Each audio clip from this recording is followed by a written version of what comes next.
Semaine, un véritable déluge s'abattait sur l'arrière-pays niçois, poussant de nombreux habitants à descendre vers le littoral. Et des habitants qui ont parfois tout perdu, qui ont besoin d'un logement ou simplement d'aide dans leur démarche administrative. C'est pour cela que la métropole Nice-Côte d'Azur a mis en place un centre d'appel avec un suivi personnalisé. Jean-Jacques Herry.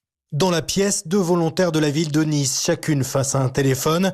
À chaque appel, les questions posées par les sinistrés sont très différentes, explique Monique. Le dernier appel que vous avez eu, par exemple, c'était quoi ? C'était un véhicule abandonné sur un parking à Saint-Martin-Vésubie et la personne demande à savoir s'il est possible de récupérer son véhicule. Cela peut paraître anecdotique à l'échelle des dégâts dans les Trois-Vallées, mais pour beaucoup c'est très important, notamment pour à nouveau pouvoir aller au travail et reprendre un semblant de vie normale. Mais l'urgence, pour le moment, c'est surtout celle du relogement d'urgence à l'hôtel ou dans des appartements. Mélanie Parent, responsable du pôle hébergement. La grande majorité des personnes, elles ne connaissent pas l'état de la maison, donc effectivement, il est très difficile de pouvoir se positionner en fait sur un retour ou un relogement définitif. Il y a aussi l'aide administrative, car psychologiquement, tous ces papiers à remplir alors que l'on vient de perdre sa maison représentent une épreuve. Cyrielle est juriste à la maison d'accueil, elle aide les sinistrés à joindre les assurances.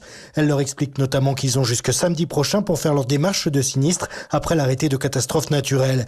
Et puis il y a d'autres démarches à effectuer auxquelles ces interlocuteurs ne pensent pas forcément. Résilier les abonnements, que ce soit l'EDF, l'eau, les abonnements internet. Et c'est vrai que quand on est sous le choc et qu'on n'est pas chez soi, qu'on n'a plus ses papiers, ça peut être un peu compliqué. Et en cas de besoin, l'Ordre des avocats et 2 écrivains publics seront bientôt là pour l'épauler. Nice, Jean-Jacques Herry, Europe 1.